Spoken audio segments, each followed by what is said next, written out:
नहीं आए। मध्य प्रदेश में विधानसभा चुनाव को लेकर कांग्रेस की तैयारी जारी है। इसी क्रम में राजधानी भोपाल में पिछड़ा वर्ग संयुक्त मोर्चा सम्मेलन का आयोजन किया गया, जिसमें ओबीसी के सैकड़ों कार्यकर्ता शामिल हुए। पीसीसी चीफ कमलनाथ ने सम्मेलन को संबोधित करते हुए जातिगत जनगणना की वकालत की है। उन्होंने दावा करते हुए कहा, मध्य प्रदेश में पिछड़ा वर्ग की आबादी 55% है। सरकार जातिगत जनगणना इसलिए नहीं करा रही क्योंकि यह पोल खुल जाएगी। पूर्व मुख्यमंत्री ने कहा, कांग्रेस सरकार आने पर जातिगत जनगणना कराई जाएगी ताकि जानकारी मिल सके। और बैठिए, मैं बुला रहा हूँ आपको। और आगे जैसे भी भविष्य में 4-5 महीने के बाद जो चुनाव हुआ है उसमें कहीं कमलनाथ जी की सरकार बनती है, विश्वास करते हैं कि जो ओबीसी के लिए उन्होंने पहले जो वचन दिया था उसे जरूर निभाएंगे। उन्हें भारत माता की एक जगह विभिन्न पिछड़े वर्ग समाज, मैं कह रहा हूं विभिन्न पिछड़े वर्ग समाज के सदस्यगण, बहुत खुशी हुई आप सबके बीच में आकर। आपने मुझे आमंत्रित किया और आपके आमंत्रण से ही मुझे बल और शक्ति मिलती है।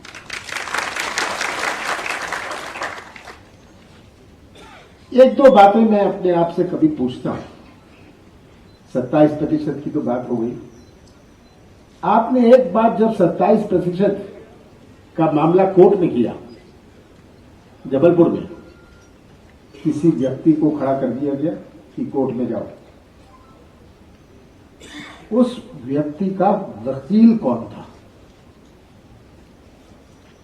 ये भी तो आपको कभी पता चलना चाहिए। उस व्यक्ति जो कोर्ट में 27% के खिलाफ गया, ये व्यक्ति आज भारतीय जनता पार्टी का डिप्टी एडवोकेट जनरल है जबलपुर में। तो इसके पीछे आप समझ लीजिए, ये पूरी पोल उस समय खुल गई।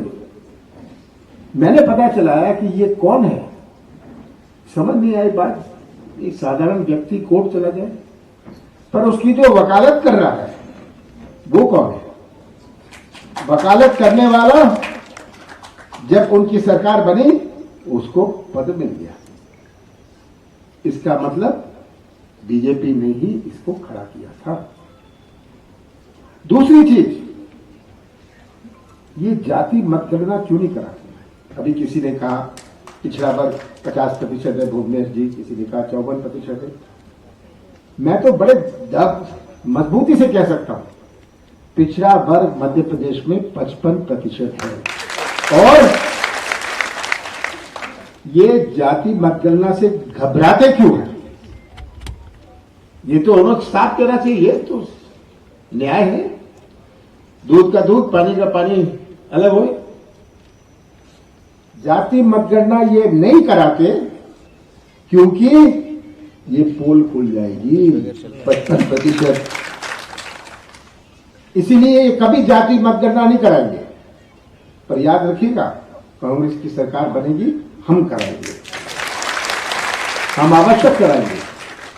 क्योंकि सबको जानकारी हो, पूरे प्रदेश में सबको जानकारी हो, किसी समाज के हो, ब्राह्मण समाज के हो, राजपूत समाज के हो, लोधी समाज के हैं, कुर्मी समाज के हो, उनको पता तो चले हमारे समाज के कितने लोग हैं।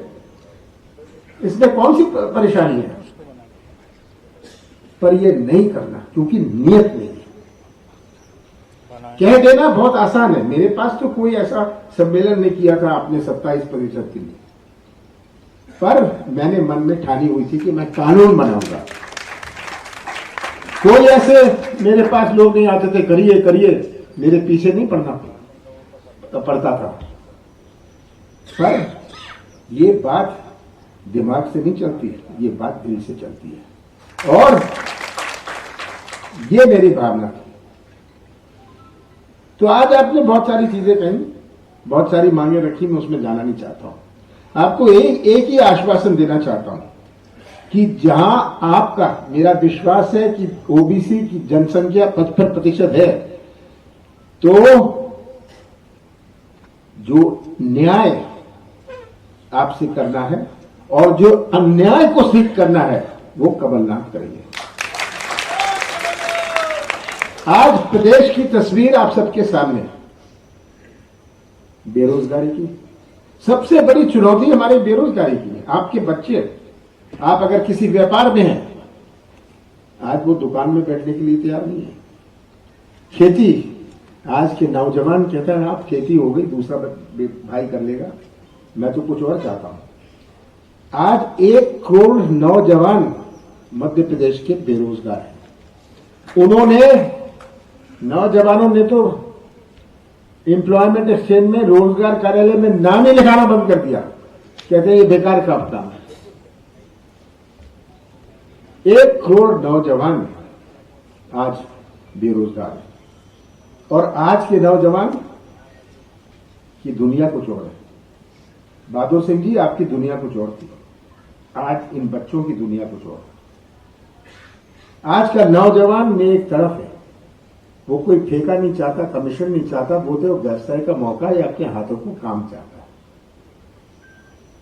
ये सबसे बड़ी चुनौती है, क्योंकि यही नौजवान हमारे मध्य प्रदेश का निर्माण करेंगे भविष्य में। कैसा निर्माण होगा मध्य प्रदेश का, ये बहुत बड़ी चिंता का विषय है। कृषि क्षेत्र की चिंता नहीं है, कृषि क्षेत्र में हम क्रांति लाएंगे, हमने शुरुआत करी थी, पर नौजवानों के भविष्य का क्या होगा। एक उद्योग लगता है,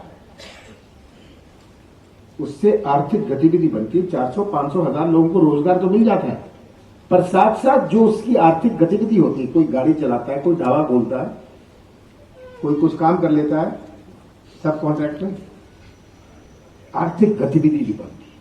अपने प्रदेश की आर्थिक गतिविधि कैसी बनाई जाए। ये जो छोटे छोटे हमारी दुकानें हैं, आप लोग इसको समझते हैं, इसलिए बात मैं कह रहा हूं, ये जीडीपी का हिस्सा नहीं है, ये हमारे आर्थिक गतिविधि का, इकोनॉमिक एक्टिविटी का हिस्सा है। और जब तक हम मैं मंत्री रहा इतने साल केंद्र में, और विधानसभा चुनाव में देखिए, ये जो आरक्षण का जो पूरा इतिहास है, कॉन्स्टिट्यूशन के अमेंडमेंट से लेकर अभी तक का, आज मैंने अपने स्पीच में क्रमवार बताया। जब ये मणिशंकर अय्यर कमेटी ये ड्राफ्ट कॉन्स्टिट्यूशन बना रही थी, तब मैं उनकी मदद कर रहा था और ओबीसी का आरक्षण का हमने प्रोविजन उसमें डलवाया था। 1993 में जब मध्य प्रदेश में कॉन्स्टिट्यूशनल अमेंडमेंट के बेसिस पे पंचायती राज अधिनियम आया और नगर पालिका के अधिनियम में भी अमेंडमेंट्स आए, उसमें 27% रिजर्वेशन हम उस वक्त ले आए थे और 10 साल तक वो आरक्षण चला। कई म्यूनिसिपैलिटी के चुनाव उसके बेसिस पे हुए, कोई विवाद नहीं था। सर, अभी दिक्कत कहाँ आ रही है? दिक्कत क्योंकि उसके बाद दिक्कत आई कि जब बीजेपी की सरकार आई तो तुरंत इसको स्टे करवा दिया गया। प्रॉब्लम है कि बीजेपी ओबीसी के आरक्षण के पक्षधर नहीं है, इसलिए बीजेपी इस प्रकार की बातें, गुमराह करने वाली बातें करती है। और कांग्रेस इस आरक्षण को लेके शुरू से, चाहे संविधान का संशोधन हो या कानून का संशोधन हो, और सबसे बड़ी बात, महाजन कमेटी यहाँ पर 80 के दशक में बनी थी। उस महाजन कमेटी ने ओबीसी को आइडेंटिफाई किया था, उसके बेसिस पे 5-6 चुनाव हो गए। क्या आपके पास आप सुप्रीम कोर्ट को ये नहीं बता सकते थे एज ए स्टेट गवर्नमेंट कि आप गवाली की किसकी बात कर रहे हो? हम तो गवाली को 3 दशक पहले कर चुके हैं, हमारा आइडेंटिफिकेशन हो चुका है, हमारे 6 चुनाव हो चुके हैं। तो प्रॉब्लम इस स्टेट की है कि ये इनको ना तो इतिहास पता है, ना रुचि है इस आरक्षण में। लगातार ये कहते हैं कि कांग्रेस जो है, उस रिपोर्ट में क्या ऐसी बातों का जिक्र नहीं था, महाजन रिपोर्ट का हवाला नहीं था? किसमें? जो भी इन्होंने अपनी कल्याण आयोग बनाई, जो उसकी रिपोर्ट कोर्ट में पेश, वो तो उन्होंने आनंद फानन में वो रिपोर्ट उन्होंने जल्दी से सुप्रीम कोर्ट में पेश की, एक रिव्यू। और अगर सुप्रीम कोर्ट के जजमेंट से चलते तो उस रिपोर्ट की तो कोई वैल्यू नहीं थी। सुप्रीम कोर्ट तो कहने का था जज की रिपोर्ट ही चाहिए। हम लोग तो इसलिए चुप रहे क्योंकि हम लोग ओबीसी के पक्षधर थे, इसलिए हम लोगों ने कुछ भी नहीं बोला। और हमने कहा चलो उस रिपोर्ट के बेसिस पे भी अगर ओबीसी के पक्ष को रिप्रेजेंटेशन मिल रहा है, आज हम मिलने देंगे, क्योंकि ओबीसी का ये अधिकार है। बीजेपी तो कांग्रेस पर आरोप लगाती है कि जो ओबीसी का जो मुद्दा रहा 27%। अब मैंने तो आज पूरा इतिहास आपको क्रमवार बता दिया है। अगर आपने वो सुना होगा तो आप समझेंगे कि मैंने जो एक एक बात बताई है इसकी पुष्टि कोर्ट के रिकॉर्ड से हो सकती है। हल इससे नहीं, हल इसलिए भी निकलना चाहिए कि करीब 2.5 लाख पोस्ट प्रमोशन सालों से विथहेल्ड है, 15-20 साल से विथहेल्ड है।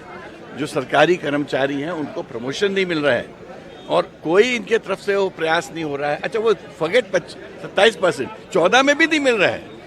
प्रॉब्लम तो दूसरी बात है कि आप 27 की तो दूर रहे, उन बेचारों को 15 साल हो गए हैं, स्टेटस को ऑर्डर है सुप्रीम कोर्ट का, 14% में भी नहीं मिल रहा है। तो मेरा यही कहना है कि जो अन्याय हो रहा है ओबीसी वर्ग के साथ मध्य प्रदेश में, ये असहनीय है। कांग्रेस पहले भी उनके साथ थी, आज भी उनके साथ है और हम हर वे में उनकी सपोर्ट करेंगे, चाहे कोर्ट हो या कोर्ट के बाहर।